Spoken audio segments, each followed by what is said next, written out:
Wat gee jy? Julle is welkom om julle woord oop te maak in Handelinge 3. Maar vanoggend,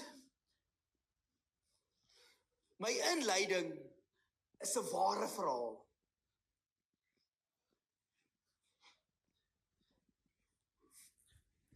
Ek wil julle 'n ware verhaal vertel,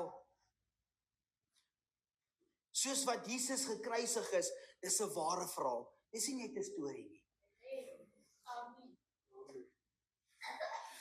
Toe ek 18 maande oud was,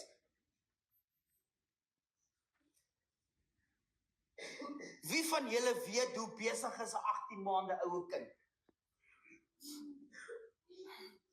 Hulle kan mos nou lekker loop, né? Los hande. Jy hoef nie meer mamma se hand of ouma se hand of pappa se hand vashou nie. Jy loop lekker. Ek sien 'n paar mense glimlag. Miskien was julle kinders ook 18 maande oud gewees en besig gewees. Maar wat ek wil sê, ek het bo op my ma se speelkas stoeltjie geklim en toe klim ek bo op haar speelkas.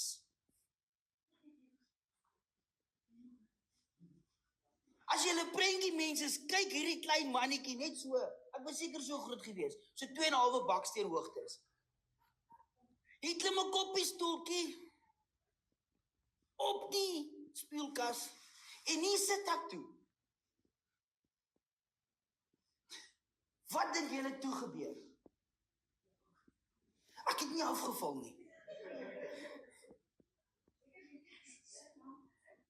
Nee, ek het my ma se parfuum gedrink.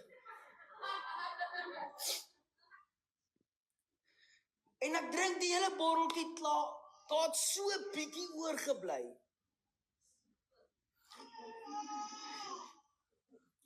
Maar toe begin ek huil, want hy goed is hier binne in my. En my ma hulle kom en hulle jaag met my hospitaal toe. Maar dis 'n storie in hierdie wat jy moet hoor.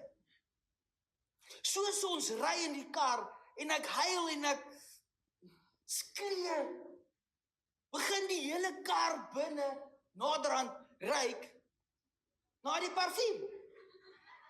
En niemand het dit gespuit nie. Soos ek asemhaal en dit kom uit my binneste uit, begin hierdie hele kar, die atmosfeer verander, die geur in die kar verander en dit ruik lekker.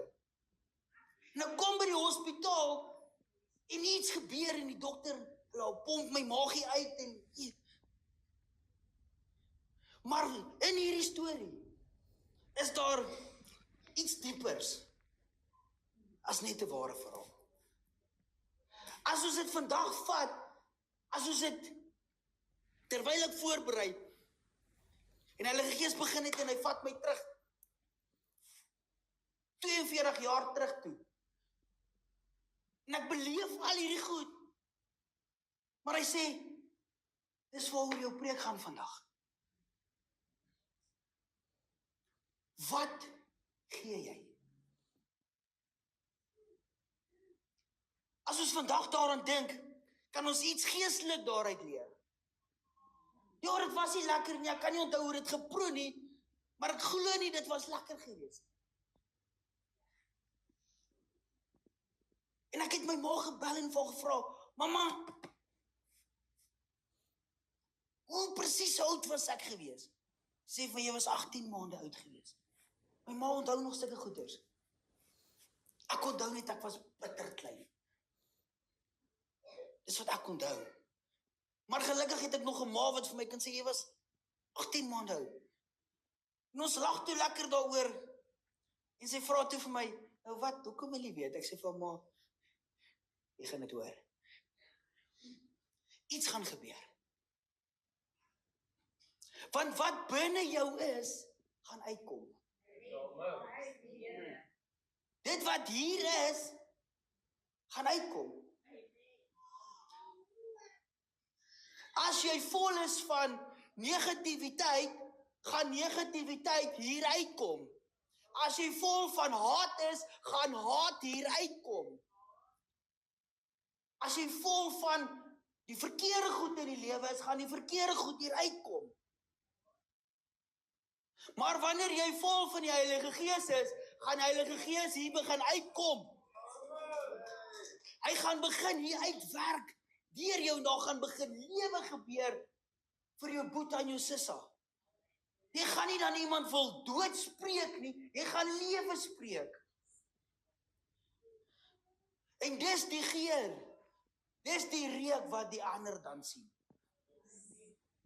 As jy by vertrekking kom, ryk hulle iets, lekker ryk of, nee boeta, daardie negativiteit, aroma van jou, ons soek het nie hier binne nie.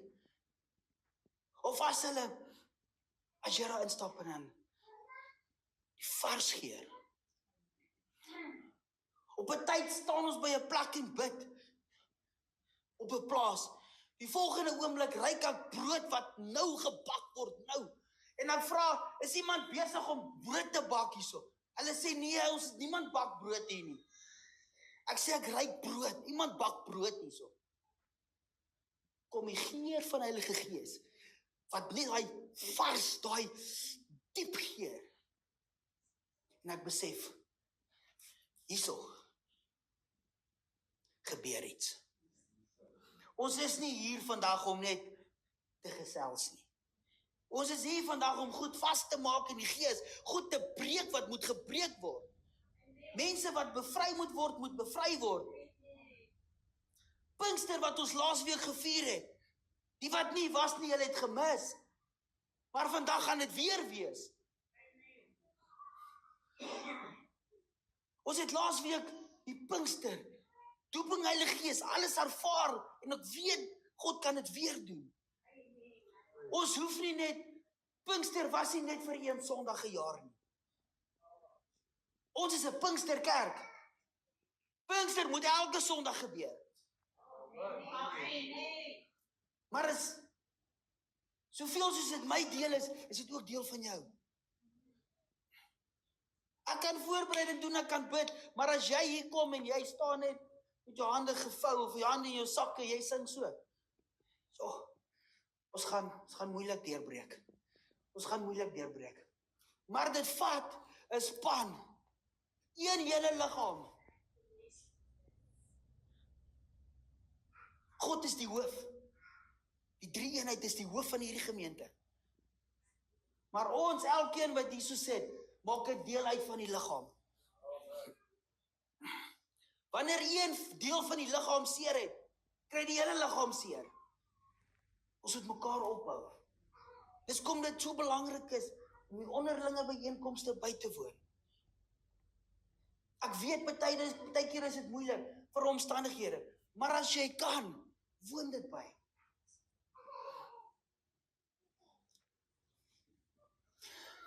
Die wat julle woord oop het, ek gaan vir ons lees in Handelinge 3, ekskuus ek net hier so.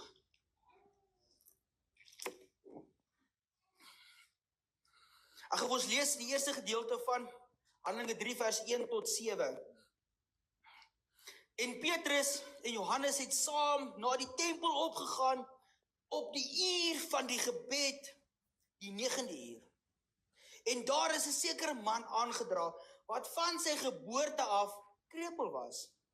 Hulle het hom elke dag neergesit by die tempelpoort, wat die skone genoem word, om 'n almoes te vra van die wat na die tempel ingaan. Vers 3 sê, toe hy sien dat Petrus en Johannes die tempel wou binnegaan, het hy om 'n almoes gevra. Wat het jy vanoggend wat jy vir God wil vra? Wat is jou behoefte vanoggend wat jy wil sê, Here, ek sit in hierdie gat, ek sit in hierdie probleem, wat is daar wat Here vir jou kan doen? En Petrus saam met Johannes het hom stip aangekyk en gesê, kyk na ons.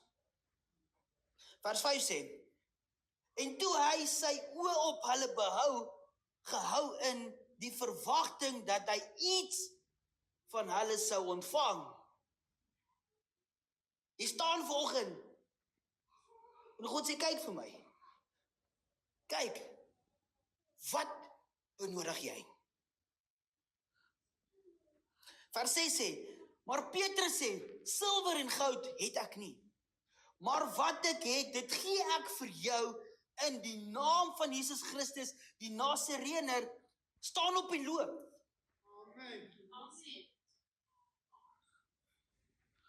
Toe gryp hy hom aan sy regterhand en hy rig hom op en onmiddellik het sy voete en enkel sterk geword.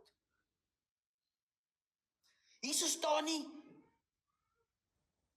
na 20 dae of na 'n jaar, onmiddellik.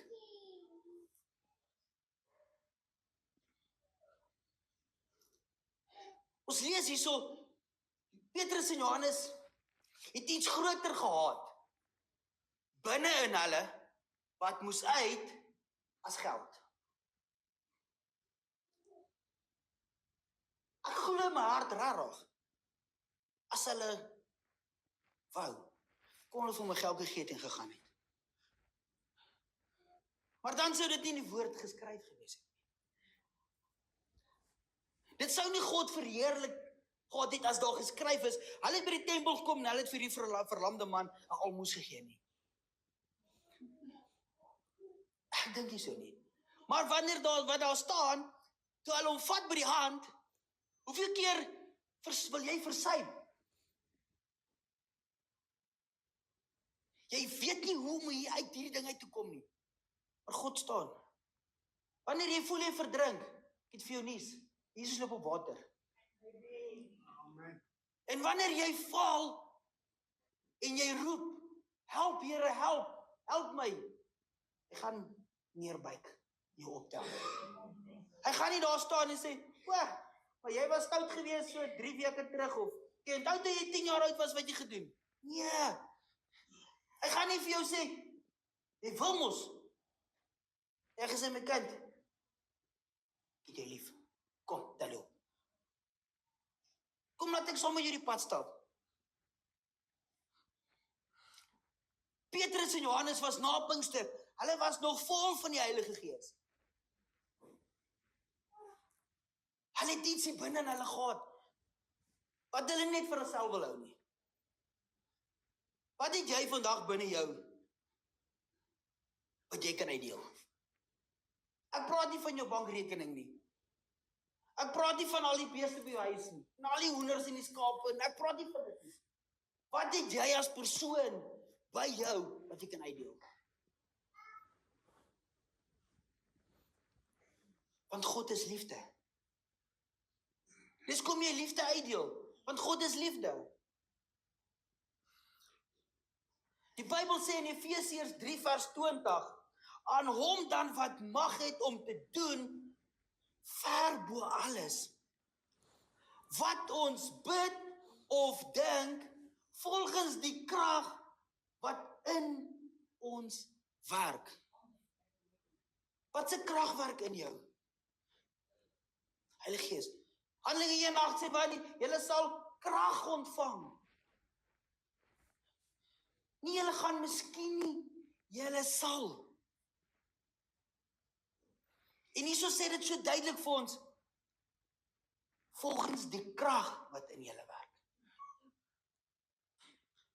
Heilige Gees is die dryfkrag om jou vorentoe te vat. Elke dag. Al is dit moeilik.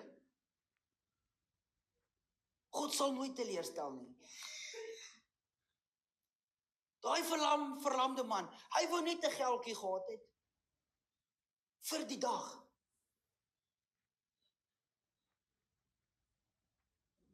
Maar ek dink, as ek nou met my gedagtes moet dink, en iemand sê vir hom, kyk vir my, en dink hy, ek kyk te veel, maar hier is myntjie, daar sou binne myntjie geld sit. Nee, God het 'n ander plan gehad. God het 'n ander plan gehad. Hy het 'n ander plan gehad met daai man. Want hy het sy hart geken ook. God wil nie ons moet sukkel nie. Hy wil net 'n geldjie gehad het om deur die dag te kom. Môre moet my vriende my weer daar gaan bære. Sit my daar, want baie mense kom maar verby. Miskien is ek gelukkig. Miskien kry ek ietsie. Maar God kom en hy verander sy lewe. Radikaal. Suddenly. Die Engels sê suddenly. Dis nie, miskien, nee, onmiddellik. Hoe sê hulle toe daai hamertjie so slat? Dis die uitspraak klaar. Dis waant ons moet honger wees voor. Dis hoe God werk. Jy vra, Here Jesus, ek wil net asseblief 'n brood kry. Laat ek net 'n brood kry. En dan kry jy botter, jy kry jam, jy kry kos, jy kry pap en vleis. En as jy nog gelukkig is, melkkos ook. Dis lekker om net so grappie te maak. Dis lekker om te lag, man. Die lewe is te hard daar buite om nie te lag nie. Ja, ons eet nie elke dag suurlemoen in hierdie kerkie, né? Wie eet elke dag 'n suurlemoen hierso? Glad nie. Nee. Die lekkerste ding in 'n suurlemoen is as jy cremora tart maak. Dis al wanneer hy lekker is. Jy kan net uitdeel waarmee jy vol is. Jy kan nie uitdeel waarvan jy nie vol is nie. As jy leeg is hier binne jou, gaan jy nie kan uitdeel nie. As jy net vol is van twyfel, gaan jy net twyfel uitdeel. As jy net vol is van vrees, gaan jy net vrees uitdeel. Maar wanneer jy die eie mens, die eie ek begin kruisig, elke dag, dis 'n daaglikse proses, om te sê, jy moet onder toe gaan, jy gaan nie eers nie, Heilige Gees eers in my lewe, nie my eie wil nie, die eie ek, my eie ek is mos sterk, hy sê mos nee, ek gaan nie dit doen nie, maar wanneer jou eie ek bietjie vrek, dis harde woord, hy moet doodgaan, hy moet sterf hier binne jou eie ek, dan kan die Heilige Gees kom en hy kan beheer vat in jou lewe en jy kan uitdeel wat jy het. Want solank jou eie ek sterk is, jou eie ek is jou wil, jou emosies, as dit begin lees en jy het nie 'n lekker dag nie, dan gaan al hierdie goed so uitkom. Ja, maar hoekom kyk jy my so lelik aan? Wat dink jy doen jy? Dan gaan al hierdie goedes uitkom. Maar wanneer jy rustigheid het binne jou en God se Gees hier binne jou heers, dan gaan hy sê maar ek verstaan waar jy gaan vandag. Ek dink gaan loop so draai keer op buite. Jy gaan weer beter voel. Ja, Matteus 28 vers 19 en 20 sê, gaan dan heen, maak disippels van sekere nasies en doop hulle in die naam alle nasies. Doop hulle in alle nasies. Ag nie doop, maak disippels van alle nasies. Ons moet ophou om te dink dit is net vir sekere kulture. Dis 'n ding wat die kerk vandag doodmaak. Hoor vir my. Dieselfde bloed wat in jou are vloei, vloei in 'n ander ou se liggaam ook. As daar vergifnis vir jou was, hoeveel te meer kan daar vergifnis vir hom ook wees nie? Ons moenie vandag kyk na die klere nie. Kyk na die hart. Van die maat waarmee jy oordeel, gaan jy geoordeel word. En doop hulle in die naam van die Vader en die Seun en die Heilige Gees en leer hulle om alles te onderhou wat ek julle beveel het. Die opdrag is nie net vir die pastore nie. Die opdrag is nie net vir die leiers van die gemeente. Die opdrag is vir alle disippels.